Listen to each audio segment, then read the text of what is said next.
"It's under the floor," the little girl told the millionaire who was about to buy a house sold due to foreclosures. Then they dig and discover. Rate my story from 0 to 10. Your opinion is very important. And subscribe to my channel to support my work. I'm counting on your help. The midday sun beat mercilessly on the cracked pavement as the 4-year-old girl approached the elegant man getting out of a luxury car.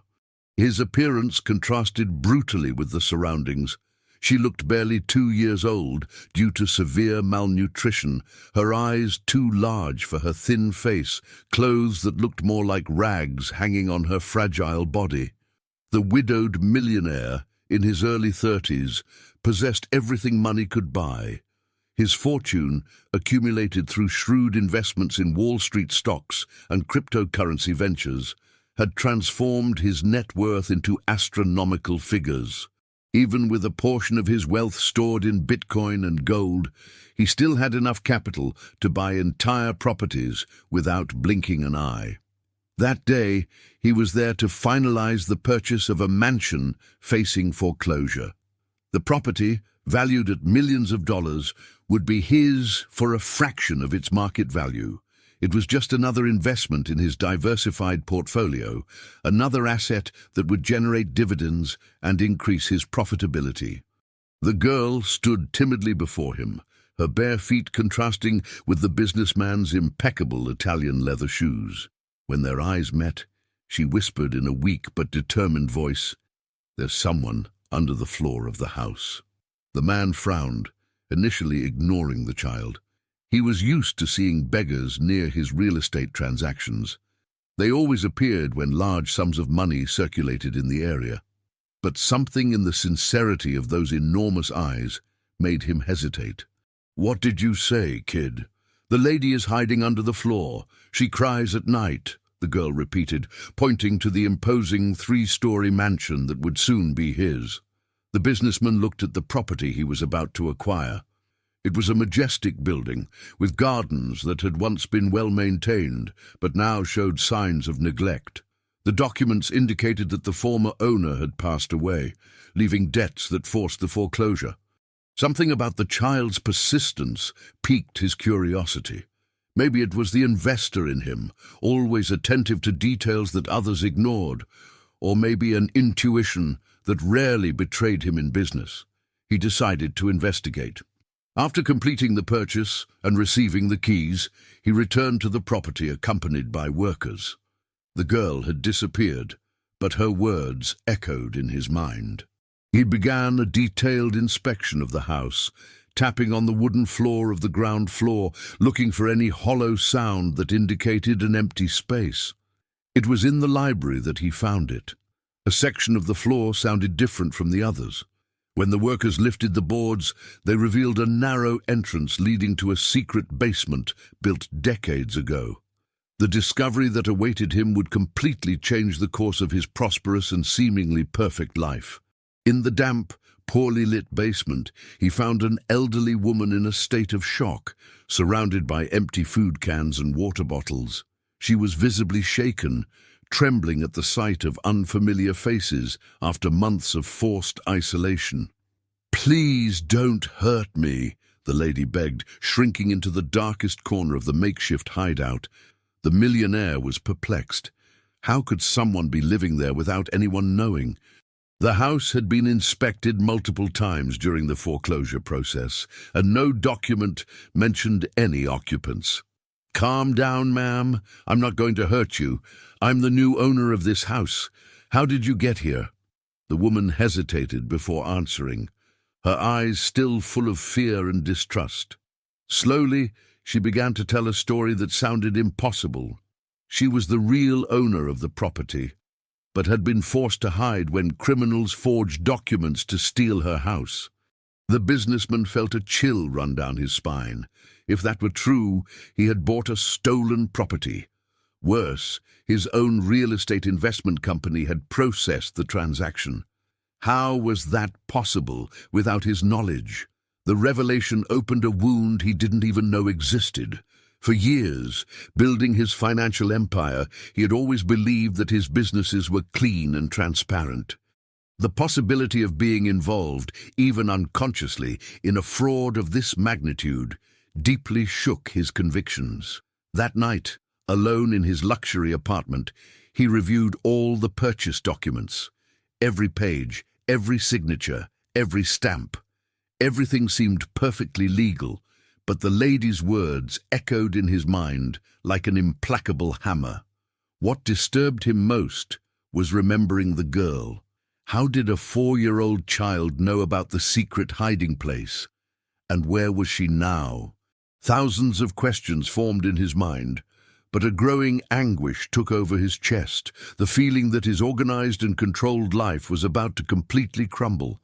The early morning brought with it a decision that the businessman never imagined he would make.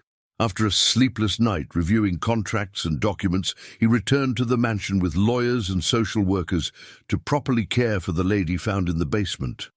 During the transport to a private hospital, the elderly woman, who identified herself as the true owner, revealed details that chilled the millionaire's blood. Well-dressed men had appeared at her house months ago, claiming that she owed enormous amounts to the bank. When she questioned the legitimacy of the debts, they threatened her physical safety. "They said I had signed papers I had never seen in my life," the lady murmured, her trembling hands holding a glass of water. "When I tried to resist, one of them whispered that old people disappeared easily in this city." The businessman felt his stomach turn. The description of the criminals matched perfectly with some employees of his own company, men he had hired personally, trusting their impeccable references and experience in the real estate market. That same day, he called an emergency meeting with his team. His company, built over 8 years of hard work, employed dozens of people and moved millions in investments monthly. The mere possibility of being involved in criminal activities could destroy everything he had built.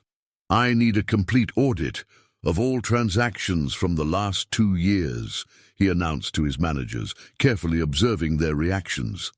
Especially the properties acquired through foreclosure. That's when he noticed the particular nervousness of his oldest partner, the man who had been his mentor since the early days of the company. The guy avoided eye contact, and his hands trembled imperceptibly, signs that the businessman had learned to recognize in his most tense negotiations. 3 days of investigation revealed a frightening pattern. At least 15 properties had been acquired through suspicious documents, always involving vulnerable elderly people who disappeared mysteriously after signing astronomical debts. The total value exceeded his emergency reserve in dollars. The most devastating discovery came when he found hidden files on his partner's computer. Detailed spreadsheets showed how the scheme worked. Corrupt employees identified lonely elderly people, forged loan documents, and when the victims questioned it, they were intimidated until they accepted agreements that resulted in the loss of their properties. "How could you do this?" he confronted his partner in his private office, throwing the evidence on the table. "These people trusted us." The man he considered a professional father revealed a coldness he had never shown before. "You think we built this empire only with legitimate investments? The real estate market is dirty by nature. I just accelerated some processes." The betrayal cut deeper than any financial loss. For years, he had proudly talked about the ethics of his business, about how it was possible to prosper without harming anyone. Discovering that his fortune was stained by the suffering of helpless elderly people shattered his self-image completely. That night, he made the most difficult decision of his life. He would contact the authorities and hand over all the evidence, even knowing that it would destroy his company and probably lead him to personal bankruptcy. It was during the preparations for this devastating confession that the girl appeared again. She was sitting on the steps of the entrance to his residential building when he arrived home, her clothes still in rags, but her eyes shining with a surprising intelligence for her age. "Are you going to help Grandma get back home?" she asked with her small but determined voice. "Grandma?" he repeated, crouching down to be at the child's height. "You know the lady we found?" The girl nodded vigorously. "She let me play in her garden. She gave me food when I was hungry. But the bad men came, and she had to hide. For the first time, the businessman understood how the child knew about the secret basement. She had witnessed the entire criminal operation, probably hiding in the gardens while watching the lady being threatened. "Where do you live? Where are your parents?" he asked, but the girl just shook her head sadly. "I live on the street. I don't have a mom or dad." The revelation hit the businessman like a punch in the stomach. That child had been his only witness to the truth, and he hadn't even bothered to find out about her situation. One more moral failure to add to the growing list that tormented him. That same week, he initiated the formal complaint process. The lawyers warned him about the consequences.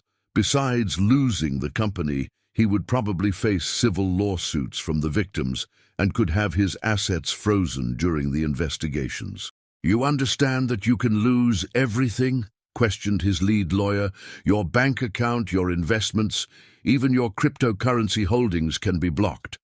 "I understand," he replied, signing the documents with steady hands for the first time in weeks. "But I can't live knowing that my money came from the suffering of innocent people." The legal process was brutal. During the next 3 months, he watched his company being dismantled piece by piece. Employees were laid off, contracts cancelled, and his reputation in the financial market was completely destroyed. Economic newspapers that had previously praised him as a young investment prodigy now displayed his photo alongside headlines about real estate fraud. Worse than the public humiliation was discovering how many people had suffered because of his criminal partner. Elderly people who lost family homes, retirees who were left homeless, vulnerable people who trusted a company that promised to help them solve financial problems. The lowest point came when his assets were liquidated to pay the compensations. His collection of luxury cars was auctioned off, his stock investments were converted into cash to compensate the victims, and even his personal gold reserve was used in the compensation process. In 6 months, the man who had a net worth of tens of millions found himself with only a few $1,000s in a basic bank account. His former friends from the business world avoided him. His professional contacts disappeared, and he found himself completely alone for the first time since he began building his fortune. It was in this moment of absolute despair that he realized something disturbing. The girl who had been his only ally throughout the process had mysteriously disappeared just when he most needed any form of emotional support to face the complete ruin of everything that was once his life. The luxury apartment was the first to be lost. On a cold Tuesday morning, the ex-millionaire packed his few remaining possessions into 2 old suitcases and left behind the panoramic view of the city that once symbolized his success. His footsteps echoed empty through the marble hallways that he would never tread again. With only $3,000 in his account and no professional prospects, he wandered the streets looking for a cheap place to live. His appearance still retained traces of his old elegance, but his hunched shoulders and lost gaze revealed the magnitude of his fall. Old acquaintances crossed the street to avoid him, whispering among themselves about his spectacular ruin. It was in a neighborhood far from downtown that he found a tiny room to rent for $500 a month. The space barely fit a single bed and a small wardrobe, with a shared bathroom in the hallway. The lady who rented the property looked at him with suspicion, demanding 3 months' security deposit in advance. "I've seen too many men in suits losing everything and not being able to pay rent," she grumbled, counting the bills carefully. "I hope you don't give me trouble." In the following days, he scoured the city looking for a job. His experience in investments and business administration seemed irrelevant when explained to managers of small businesses. Worse, many recognized his name from the newspapers and dismissed him immediately, fearing association with scandals. "We don't hire people with legal problems," was the answer he heard most often, even explaining that he was a victim of the situation as much as the affected elderly people. After 2 weeks of constant rejections, his cash reserve had dwindled dangerously. Hunger began to be a constant companion, reminding him ironically of the malnourished girl who had changed his life completely. Where would she be now? Why had she disappeared just when he needed someone who understood his situation the most? It was while walking aimlessly through the city centre that he saw her again. The girl was sitting on the sidewalk in front of a used furniture store, playing with pieces of wood that someone had thrown in the trash. She seemed to be trying to fit the pieces together, creating small constructions with the concentration of an experienced architect. "You!" he exclaimed, running towards her. "Where have you been? I looked for you everywhere." "Places!" The child looked up, and he noticed that her appearance had improved significantly. Her clothes, although simple, were clean and fit her size. Her face had gained a bit more color, and she no longer seemed to be suffering from severe malnutrition. "Grandma took me to her house," she replied naturally, as if her absence of months was the most normal thing in the world. "Grandma, you're talking about the lady we found in the basement?" The girl nodded cheerfully. "She said it was dangerous to be near you while the bad men were angry, but now they're gone, so I can come back and play here." The ex-businessman felt a mixture of relief and confusion. The elderly lady had recovered her house after the legal proceedings. He knew that from the legal documents. But he didn't imagine that she had taken the child under her care during this entire period. "How is she? Is the lady all right?" he asked, crouching down to talk to the girl at eye level. "Grandma is sad because you became poor because of her," the child replied with brutal honesty. "She cries sometimes and says it was her fault you lost all your money." The revelation hit the ex-millionaire like a dagger. During all those months of suffering, he had assumed that the lady was relieved to recover her property, without imagining that she carried guilt for what had happened to him. That same day, he decided to visit her. The mansion that he had once bought illegally was unrecognizable. The garden had been carefully restored, the walls had received fresh paint, and a sense of life had returned to the place. When he rang the doorbell, it was the lady herself who answered, her eyes filling with tears at the sight of him.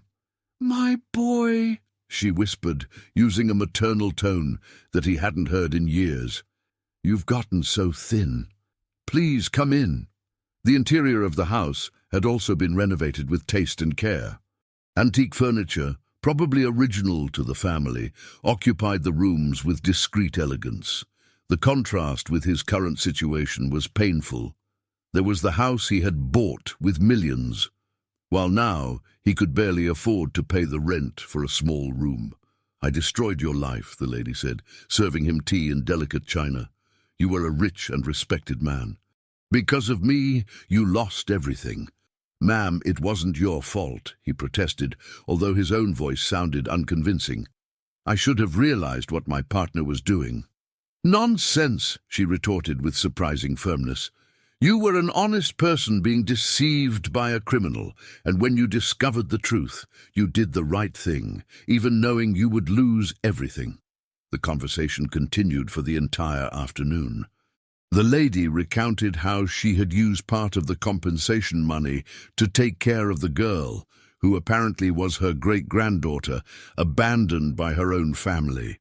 The child had been left on the streets when the parents considered that they didn't have the resources to raise her properly.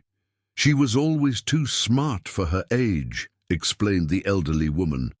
"She was the one who suggested the hiding place in the basement when the criminals started threatening me. A 4-year-old child thinking about survival strategies." At the end of the day, as he prepared to leave, the lady made a proposal that he would never expect to hear. "Stay here with us," she said, holding his hands with maternal affection. "I know I can't undo what happened, but I can offer a home for you to start over." The ex-millionaire was about to refuse out of pride, but the girl appeared running through the room, hugging his legs tightly. "Stay with us," she begged. "Grandma said that you know how to fix broken things. Can you teach me?" That night, for the first time in months, he slept in a comfortable bed. But what impressed him most wasn't the soft mattress or the clean sheets. It was the strange feeling of belonging somewhere, of being wanted by someone, even having lost everything that once defined who he was. The next morning, the lady took him to see a small shed in the back of the property, full of old furniture in a state of disrepair. "This furniture belonged to my family for generations," she explained, running her hand lovingly over an old dresser. "My late husband always said that I should restore them, but I never had the skill for it." The ex-businessman examined the pieces with growing interest. There were dressers made of fine wood, chairs with elaborate carvings, tables that clearly had significant historical value. Everything needed care, but the basic structure was preserved. "My grandfather was a carpenter," he murmured, touching the surface of a table that appeared to be from the last century. "I spent many afternoons in his workshop when I was a child." "Then maybe it's time to use that knowledge," suggested the lady with a hopeful smile. Thus it was that 2 days later, the man who once moved millions in investments found himself on his knees on the floor, carefully sanding an old chair with his own hands. The girl sat next to him, watching every move with fascination, occasionally offering suggestions that demonstrated a surprising understanding of the work. But what none of them imagined was that this new, seemingly simple activity would open doors to discoveries that would transform their lives in ways they could never have predicted. 3 months later, the shed in the back had been transformed into an organized and productive workshop. The ex-millionaire discovered that his hands, accustomed only to signing contracts and handling financial documents, possessed a natural ability to restore antique furniture. Each piece he finished revealed hidden beauty under decades of neglect. The first piece restored was the old lady's family dresser. When he removed the peeling paint and revealed the original rosewood, the three were moved. The girl clapped with joy, while the lady cried when she saw the furniture from her childhood recovered. "It's like you bring people back to life," commented the child, watching him work on a chair that belonged to the lady's great-grandfather. Her words, spoken with the innocence of her newly turned 5 years, contained a depth that surprised him. The girl had become his unofficial assistant. She organized the tools, mixed varnishes following his instructions, and demonstrated an impressive talent for identifying details that he might have missed. Her memory was extraordinary. She remembered exactly where each tool should be stored and which products worked best on each type of wood. "You have a gift for business," he said one morning, seeing her meticulously organize the materials in order of use. "You can see patterns that many adults don't see." His transformation wasn't just professional. Months of manual labor had strengthened his body, tanned his skin, and given his eyes a sparkle that had disappeared during his years in the office. More importantly, he had found an inner peace that he had never experienced as a businessman. The elderly lady observed this change with growing maternal satisfaction. She had insisted that he keep all the income from the pieces sold, refusing any payment for the accommodation or materials. "You gave us our lives back," she always said whenever he tried to discuss financial matters. "It's the least I can do." It was during a local antique fair that his life took a completely unexpected turn. An elegant woman in her 50s stopped in front of his booth, carefully examining a table that he had restored. She ran her fingers over the polished surface, tested the stability of the legs, and examined every detail of the recovered carvings. "This work is exceptional," she said finally. "How long have you been working with restoration?" "Only a few months," he replied honestly. "I'm learning as I go." The woman looked at him with a surprised expression. "Impossible. This level of quality suggests decades of experience. Do you have a background in arts or history?" He explained his situation briefly, omitting details about his financial ruin, but mentioning that he had discovered a late passion for woodworking. The woman listened attentively, asking specific questions about his techniques and processes. "My name is Helena," she said, handing him an elegant card. "I am a curator at the Decorative Arts Museum in the capital. I would like to talk to you about an opportunity." The card trembled slightly in his hands. A year ago, he would have dismissed such a proposal as irrelevant to his financial interests. Now, it represented a possibility that made his heart beat faster with genuine hope. The meeting took place a week later at the museum itself. Helena led him through corridors filled with historical pieces, explaining the constant need for qualified restorers to maintain the collection in suitable conditions. "We have furniture from the 18th and 19th centuries that needs specialized care," she explained, stopping in front of a display case with damaged chairs. "The problem is finding professionals who combine technical skill with artistic sensitivity." The proposal was tempting, a 6-month contract to restore 15 pieces from the collection with the possibility of renewal based on the quality of the work. The amount offered was modest compared to the millions he manipulated previously, but it represented stability and professional recognition. "I need to discuss it with my family," he said, surprising himself by using that word naturally. Back at the mansion, he told about the proposal to the lady and the girl. The reaction of both was of genuine enthusiasm, but also of concern. "Are you going to have to move to the capital?" asked the girl with evident sadness. "Not necessarily," he replied, analyzing the logistics. "I can travel a few times a week and work here on the other days." It was then that the lady made a suggestion that changed everything. "Why don't we take our workshop to a higher level?" she proposed. "We have space, tools, and now an opportunity to establish a reputation. We could create a real business." In the following weeks, they developed an ambitious plan. The mansion would be transformed into a specialized restoration studio, serving both private clients and institutions. The lady would contribute historical knowledge about the pieces. He would provide technical expertise. And the girl, her role was defined by herself.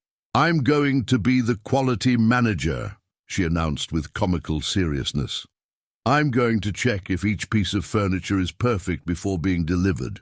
The first contract with the museum was an absolute success. Helena was impressed not only with the technical quality, but with the detailed historical research that accompanied each piece. The lady had dedicated herself to discovering the provenance of each piece of furniture, creating reports that significantly increased its cultural value. "You are not just restorers," commented Helena during a visit to the studio. "You are historians of applied art." The reputation grew rapidly. Private collectors began to look for them, museums in other cities placed orders, and antique dealers began to recommend their services. In 6 months, what had started as a therapeutic activity had become a thriving business. The moment of the great revelation came during an exhibition organized by the museum, presenting the pieces restored by the studio. The opening attracted collectors, art critics, and influential people from the cultural milieu. It was there that he ran into his ex-partner, the criminal. The man was being escorted by security guards, wearing a prison uniform as part of a rehabilitation program through art. When their eyes met, both stood still for long seconds. "You made it," said the ex-partner, his voice loaded with something that could be admiration or envy. "You built something real this time." "I built a family," replied the ex-millionaire, looking at the lady and the girl who admired his exhibited pieces with evident pride. "That's worth more than any fortune." The ex-partner lowered his eyes. During the trial, it had been revealed that he had lost all the stolen money and fraudulent third-party investments, a cruel irony that had left him as ruined as his victims. "All those people we hurt," he murmured. "At least you found a way to compensate for the harm we did." That night, while they were organizing the studio, after a day of intense work, the girl made an observation that perfectly summarized their journey. "Grandma said that when people lose everything, they discover who they really are," she commented, carefully polishing a small tool. I think you discovered that you are someone who fixes broken things. 18 months after losing his fortune, he was sitting at the dining table of the mansion, surrounded by his unlikely family, planning the expansion of the studio. The order book was full for the next 6 months. They had hired 2 assistants, and universities were beginning to seek them out for partnerships in historical research. His bank account had a fewer zeros than before, but his income was stable and honest. More importantly, he woke up every day with a clear purpose and genuine satisfaction for the work done. "You know what?" he said, watching the lady help the girl with her homework while they planned which piece to restore the next day. "Losing everything was the best thing that ever happened to me." The girl looked up from her notebooks and smiled with the precocious wisdom that had always characterized her. "Sometimes you need to break completely to learn how to build yourself right," she said, her words echoing through the room as the perfect conclusion to a journey that had transformed 3 lonely lives into a family united by love, honest work, and the understanding that true wealth cannot be measured in dollars or Bitcoin, but in the human bonds that withstand any financial storm.